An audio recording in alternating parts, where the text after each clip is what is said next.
بسم الله الرحمن الرحيم. الحمد لله رب العالمين، والصلاة والسلام على سيد الأنبياء والمرسلين وعلى آله وأصحابه أجمعين.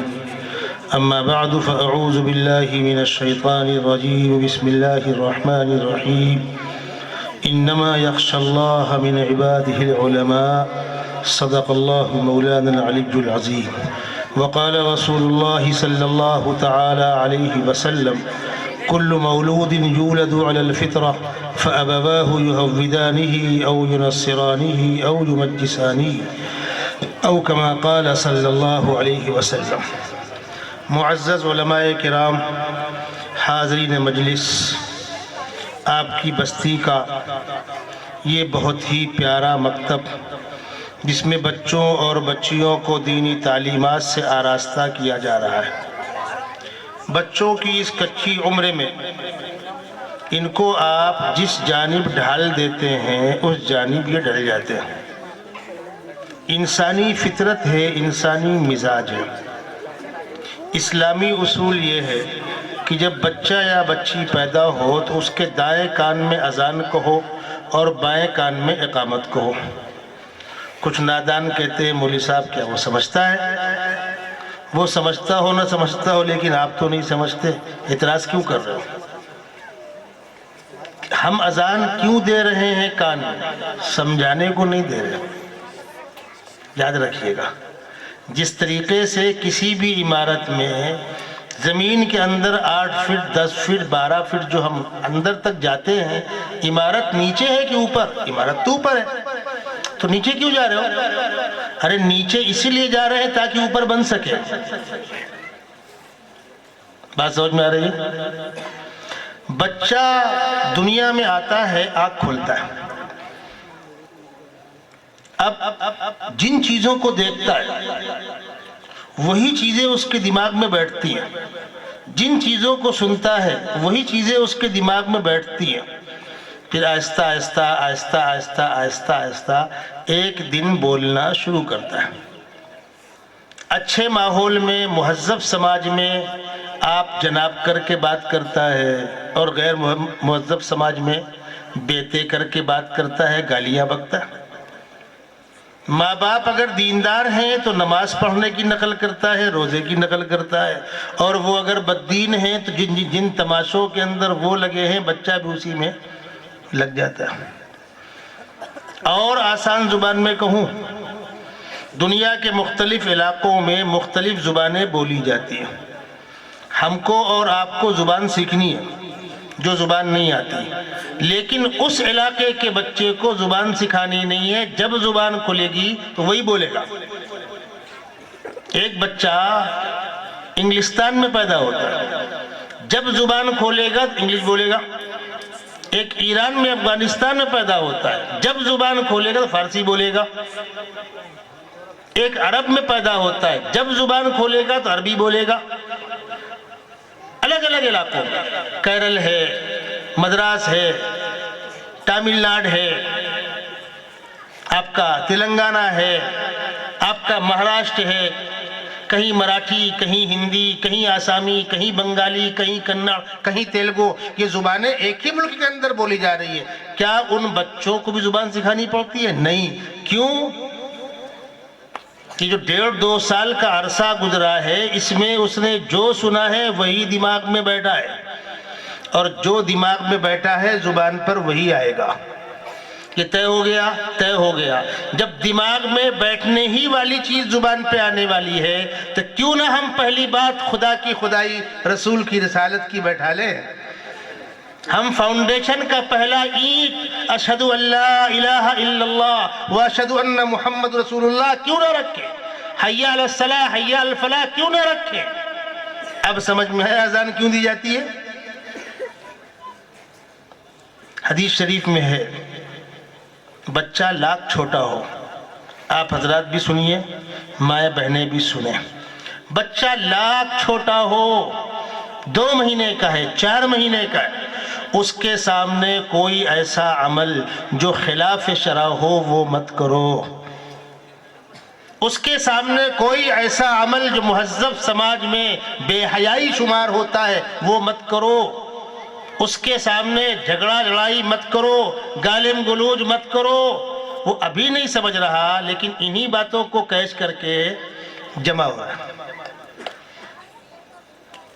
یاد رکھیے گا، بہت سے بچے ایسے ہیں جو بچپن میں ہی بڑا عمدہ قرآن پڑھتے ہیں۔ آپ ذرا معلوم کیجئے گا وہ نوبت کیوں آتی ہے؟ وہ نوبت اس لیے آتی ہے کہ اس کی ماں قرآن اچھا پڑھتی ہے، اس کے باپ نے لا کر امام حرم کی، قاری باسط کی، قاری خلیل خسری کی، ائمہ حرمین کی، اچھے قراء کی کیسٹیں دے رکھی ہیں یا موبائل کے اندر لوڈ کر رکھا ہے۔ جب ماں بچے کو سلاتی ہے تو قرآن پاک کی تلاوت سناتے سناتے سلاتی ہے، تو اس بچے کے بچپن سے ہی مخارج 100% درست ہوتے ہیں۔ آپ کو بتلا دوں، ہم نے جس ماحول میں آنکھ کھولی، اپنی نانی دادی کو جو کرتے ہوئے دیکھا وہ آپ کو بتلا رہے ہیں۔ ہمارے گھر کی مستورات جب بچوں کو سلاتی تھیں، بچہ چھوٹا ہے وہ تو سونے کی دعا پڑھ نہیں سکتا، سو کر اٹھنے کی دعا پڑھ نہیں سکتا، تو سلاتے وقت سونے کی دعا اللہم بسمک اموت و احیا ماں پڑھ کر تھپکی دے کر بچے کو سلا رہی۔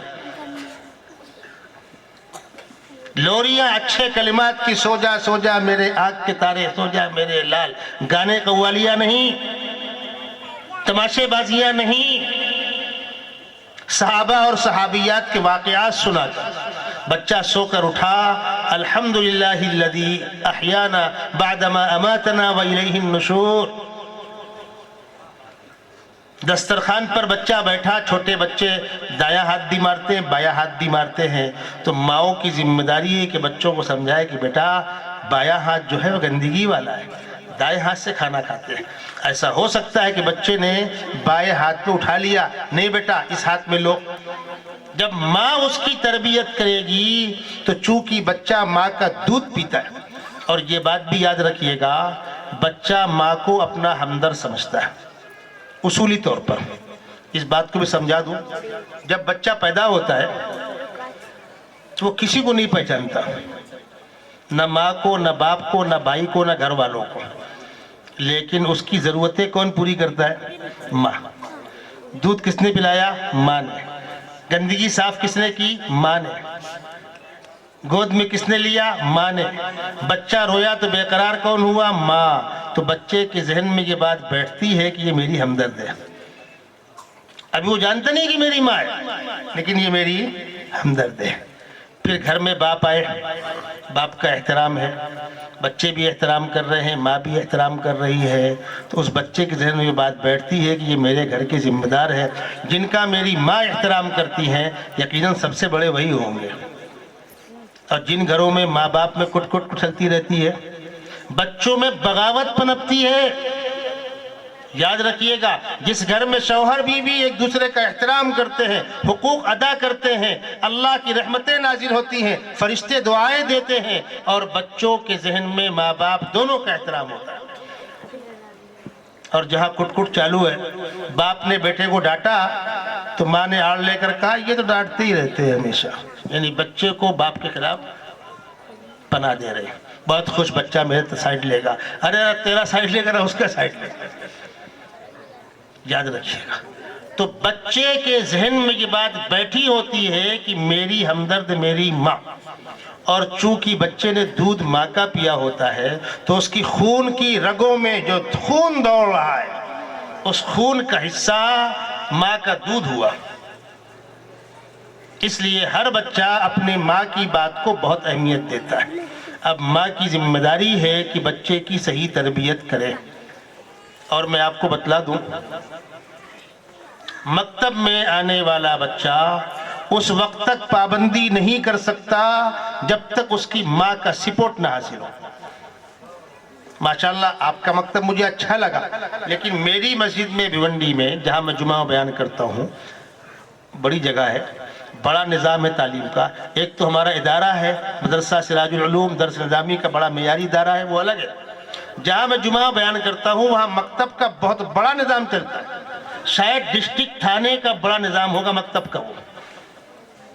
جب ہم بچوں کو انعام دیتے ہیں 100% حاضری کا، ایک انعام ہوتا ہے نا بھائی 100% حاضری کا، تو ہم اپنے یہاں اس بچے کی ماں کو شکریہ کا خط جاری کرتے ہیں۔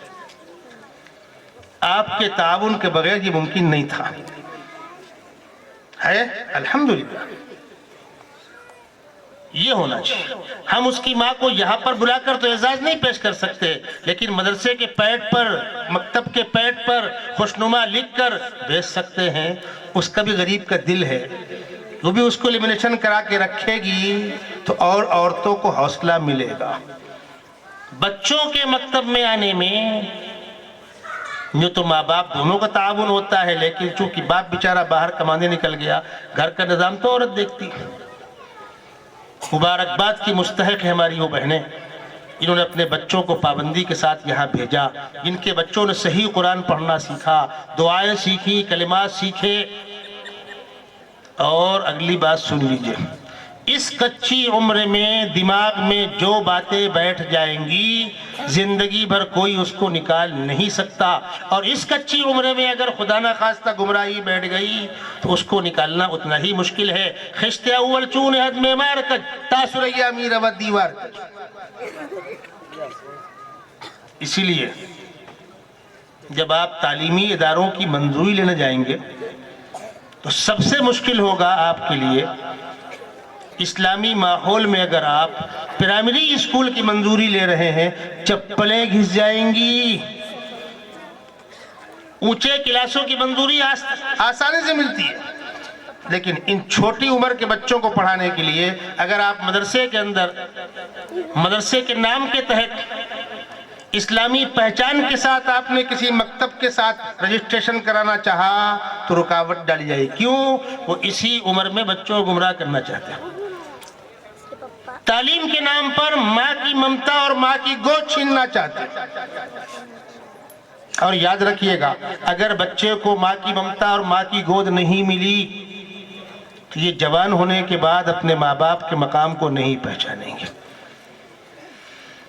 اور اگر بچپن میں ماں کی ممتا اور ماں کی گود ملی اور باپ کی سرپرستی ملی، یہ مزدوری کرے گا، آدھی روٹی کھائے گا، لیکن والدین کو کھلا کر سلائے گا۔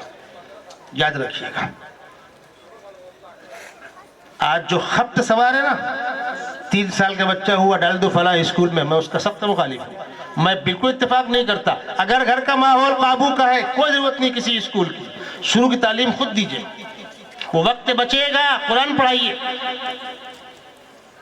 ارے نرسری میں پڑھاتے کیا ہیں؟ 2-4 پویم یاد کرا دیتے ہیں، 2-4 چیزیں لکھنا سکھا دیتے، سال پورا ہو گیا۔ دن بھر باپ پریشان ہے، صبح جا کر چھوڑ کے آؤ، شام کو جا کر لے کر آؤ۔ اتنے سے پدرو ہے، کوئی ٹینشن ہوگی آئے کہ نہیں آئے، آٹو پہنچا کہ نہیں پہنچائے، گھر پہنچے ہے کہ نہیں پہنچے، بیچارہ کاروبار چھوڑ کے بھاگ کے آ رہا ہے۔ ضرورت کیا ہے؟ اگر ماں باپ کے اندر دینی تعلیم ہے اور اصلی تعلیم سے واقف ہے، وہ خود پڑھا لو۔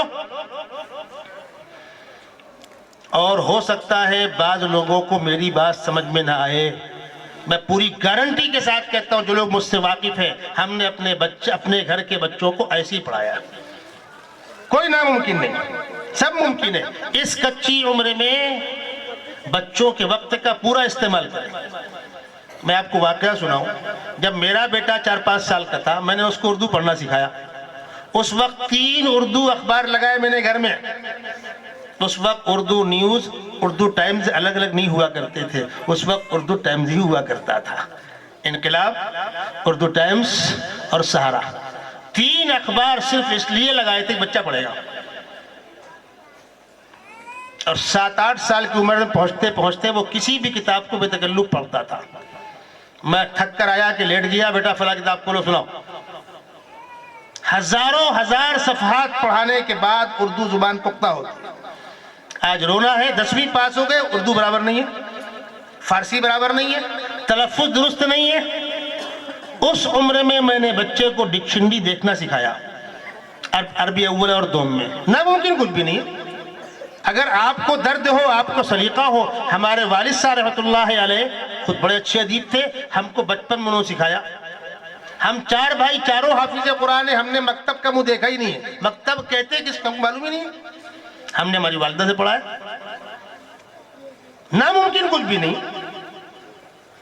حتیٰ کہ میں تو یہاں تک کہتا ہوں کہ لمبا چوڑا کورس کم وقت میں پورا ہو سکتا ہے.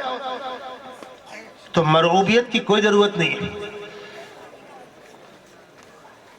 جب بچے کو بچپن میں ماں کی گود اور ماں کا پیار اور ماں کا دودھ ملے گا تو بچے کے دل و دماغ میں ماں کی محبت و عظمت بیٹھے گی. اور جو تصور قرآن نے پیش کیا ہے، یہاں پر رک کر ایک بات عرض کر دوں. دو چیزیں الگ الگ ہیں. ایک ہے گھر کا ذمہ دار اور نگراں، اور ایک ہے مقام. گھر کا ذمہ دار اور نگراں باپ ہے. کیوں؟ کمانے کی ذمہ داری باپ کی ہے. اور قرآن نے جہاں پر مرد کو قوام کہا ہے وہاں شرط رکھی ہے. بہت غور سے آپ لوگ سنیے گا. الرجال قوامون علی النساء، مردوں کو عورتوں کا قوام بنایا گیا ہے، نگراں بنایا گیا ہے، سپورٹر بنایا گیا ہے، سیفٹی کا ذریعہ بنایا گیا. تمہارے سر پر چھت ہے، فکر مت کرو، شوہر تمہارے ساتھ ہے. دو شرطوں کے ساتھ. پہلی بات کہی بما فضل اللہ بعضهم علی بعض، پیدائشی طور پر اللہ نے مردوں اور عورتوں کے مزاج الگ رکھے ہیں، فنکشن الگ رکھے ہیں، سسٹم الگ رکھے ہیں. عقل کے پیدل دنیا والوں کان کھول کر سنو، جن کو خبتے ہیں ہم مساوات چاہتے ہیں، برابری چاہتے ہیں. میں ان بچوں کے سامنے اس حد تک اتر کے بات نہیں کرنا چاہتا، آپ اشارے خوب سمجھ رہے ہوں گے. دونوں کی بناوٹیں الگ ہیں، تقاضے الگ ہیں، فنکشن الگ ہیں. مرد کو اللہ نے طاقتور جفاکش بنایا ہے، مرد کے ساتھ پردے کے مسائل نہیں. وَبِمَا أَنفَقُوا مِنْ أَمْوَالِهِمْ، گھر کے سارے خرچوں کی کفالت باپ کرے گا، مرد کرے گا. ان دو شرطوں کے ساتھ مرد کو قوام بنایا گیا. لیکن مقام ماں کا باپ سے اونچا ہے. یاد رکھیے گا، پوری ذمہ داری ساتھ کہہ رہا ہوں. بچوں کے لیے ماں کا مقام باپ سے اونچا ہے، اس لیے کہ بچے کی پیدائش سے لے کر تربیت تک جس خدمت کو ماں نے انجام دیا ہے، دنیا کی کوئی طاقت اس کا بدل نہیں پیش کر سکتی. قرآن نے تعارف کرایا ہے، حملتہ امہ کرہا ووضعتہ کرہا وحملہ فصالہ 30 شہرا. اس تکلیف سے ماں گزری ہے. بچے کی پیدائش کی تکلیف کو ماں نے برداشت کیا ہے. 2 سال تک بچے نے ماں کی گود میں پیشاب پخانا کیا ہے. کسی ماں کے چہرے پر بل کبھی نہیں آتا ہے کہ میرا بچہ پیشاب کرتا ہے بہت باس مارتا ہے، پخانا کرتا ہے بہت باس مارتا ہے، میرا بچہ بیٹے مڑ جاتا ہے، نیند خراب کر دیتا ہے. کبھی کسی ماں نے شکوہ نہیں کیا. باپ تو بناتا ہے، جگاؤ اس کو، سلاؤ اس کو، شور کرتا ہے، یہ ہٹاؤ اس کو یہاں سے، میرے سونے کا ٹائم ہے. لیکن کسی ماں نے کبھی اف نہیں کی. اس کا صلہ یہ ہے کہ اللہ کے نبی صلی اللہ علیہ وسلم فرماتے ہیں کہ باپ جنت کے دروازوں میں سے ایک دروازہ ہے اور ماں کے قدموں تلے جنت. جس جنت کا دروازہ باپ ہے، جنت کہاں ہے؟ ماں کے قدموں کے نیچے ہے. بتاؤ افضل کون ہوا؟ یہ اس کی خدمت کا صلہ ہے. ایک صحابی نے پوچھا، یا رسول اللہ، میں اپنی ماں کی خدمات کا صلہ دینا چاہتا ہوں، بدلہ دینا چاہتا ہوں. تو آپ نے فرمایا، بدلے کی بات مت کرو، بدلے کی بات مت کرو. تم اپنے بدن کی کھال نکال کر ماں کے پیروں میں جوتیاں بنا کر پہنا دو گے تو تمہاری پیدائش کی تکلیف سے گزری ہے، اس کا بدلہ نہیں ہوگا. بس خدمت کرو، آخرت سنوار لو. خدمت کرو، آخرت سنوار لو. یہ ماں باپ کے احترام اور عزت کی تعلیم کون دے رہا ہے؟ اسکول دیں گے؟ وہاں تو بچوں کو ماں باپ کے خلاف بغاوت سکھائی جاتی ہے. اسی لیے جن کو دنیا ترقی یافتہ ممالک کہتی ہے، جا کے دیکھیے وہاں بوڑھوں کا انجام کیا ہوتا ہے. باپ بوڑھا ہو گیا، بیٹے کے ساتھ ان کی محترمہ آ گئی. بیٹے نے آفس میں فون کیا، میرا باپ ڈسٹرب کرتا ہے، اس کو اٹھا کے لے جاؤ. پولیس گھر میں داخل ہوئی، گھر کے مالک کو پکڑا، وین لے کر آئے ہیں، اٹھا کے ڈال لے. اس نے بھی کیا ہوا بھائی؟ میں نے کون سا کرائم کیا ہے؟ کہا وہ آپ کے بیٹے نے کلیم کیا ہے. کہا مجھے بیٹے سے 1 منٹ بات کر لینے دو. بیٹا کیا بات ہے؟ نہیں ابا وہ آپ وہیں رہیے، ڈسٹرب ہوتا ہے. بیٹا میں کنارے میں پڑا رہوں گا، ڈسٹرب نہیں کروں گا، تمہارا بچا ہوا کھا لوں گا، اترا ہوا پہن لوں گا، مجھ کو میرے گھر سے مت نکالو. اس گھر کا مالک کون تھا؟ باپ تھا نا بھائی. تم کو پالا پوسا کھلایا پلایا پڑھایا لکھایا شادی بیاہ کی کاروبار دیا، آج تم بوڑھے باپ گھر سے نکال رہے ہو، اس وقت اس کو خدمت کی ضرورت ہے، اس وقت اس کی تمنا ہے کہ میرے ناتی پوتے میری نگاہوں کے سامنے ہوں۔ یہ پولیس سے کہتا ہے جلدی کرو ورنہ میں کمپلین دوبارہ کروں گا کمپنی کو کہ تم برابر کام نہیں کر رہے، وہ اٹھا کر اس بوڑھے باپ کو روتا بلکتا ہوا بین میں ڈالتے ہیں، چلو یہ یہاں تم کو کھانے پینے کو ملے گا، دوا ملے گی، بس یہاں بیٹھے رہو۔ یہ ان ترقی یافتہ ممالک کی بات کر رہا ہوں۔ اسلام نے کیا کہا؟ اسلام نے کہا وَقَضَىٰ رَبُّكَ أَلَّا تَعْبُدُوا إِلَّا إِيَّاهُ بِالْوَالِدَيْنِ إِحْسَانًا إِمَّا يَبْلُغَنَّ عِندَكَ الْكِبَرَ أَحَدُهُمَا أَوْ كِلَاهُمَا فَلَا تَقُل لَّهُمَا أُفٍّ وَلَا تَنْهَرْهُمَا وَقُل لَّهُمَا قَوْلًا كَرِيمًا۔ اللہ رسول کے بعد سب سے اونچا مقام تمہارے والدین کا، ان کو جھڑکو مت، اف مت کہو۔ وَاخْفِضْ لَهُمَا جَنَاحَ الذُّلِّ مِنَ الرَّحْمَةِ، ان کے سامنے پست ہو کر کھڑے ہو۔ وَقُلْ رَبِّ ارْحَمْهُمَا كَمَا رَبَّيَانِي صَغِيرًا، اور اپنے والدین کی خدمت بھی کرو اور اللہ سے دعا کرو پروردگار ایک وقت میں کمزور تھا، میرے ماں باپ نے بے لوث خدمت کی ہے میری، آج وہ کمزور ہو گئے ہیں، میں خدمت تو کر رہا ہوں لیکن بدلہ ادا نہیں کر سکتا، آپ ان بوڑھے والدین پر خصوصی رحم اور کرم کا معاملہ فرمائیے۔ یہ اسلام کہہ رہا ہے۔ اسلام نے یہاں تک کہا کہ ماں باپ اسلام غیر والے ہو، غیر مسلم ہو، تب بھی ان کے ساتھ بدسلوکی نہیں کر سکتے آپ۔ صاف الفاظ میں کہا وَإِن جَاهَدَاكَ عَلَىٰ أَن تُشْرِكَ بِي مَا لَيْسَ لَكَ بِهِ عِلْمٌ فَلَا تُطِعْهُمَا، اگر اللہ رسول کے خلاف بھڑکاتے ہو، شرک کا حکم دیتے ہو، بات مت ماننا، اللہ رسول سے اونچے نہیں ہیں۔ لیکن فوراً کہا اس کا مطلب یہ نہیں گھر سے نکال دو، نہیں، تمہارے ماں باپ ہیں، وَصَاحِبْهُمَا فِي الدُّنْيَا مَعْرُوفًا، دنیاوی معاملات میں کھانا پینا کپڑا لتا دوا علاج دل جوئی اس میں کمی نہیں ہونا چاہیے۔ سورہ مریم کے اندر قرآن نے ابراہیم علیہ السلام کی گفتگو آزر سے نقل کی ہے۔ وَاذْكُرْ فِي الْكِتَابِ إِبْرَاهِيمَ إِنَّهُ كَانَ صِدِّيقًا نَبِيًّا إِذْ قَالَ لِأَبِيهِ يَا أَبَتِ، جو حضرات زبان سے واقعی میں خوب سمجھتے ہیں یا ابتی کے کیا معنی ہے۔ یہ نہیں کہا اے بڈھے باپ، اے خدا کے باغی، اے کافر و مشرک، یہ نہیں کہا، کیا کہا؟ یا ابتی، میرے ابا جان۔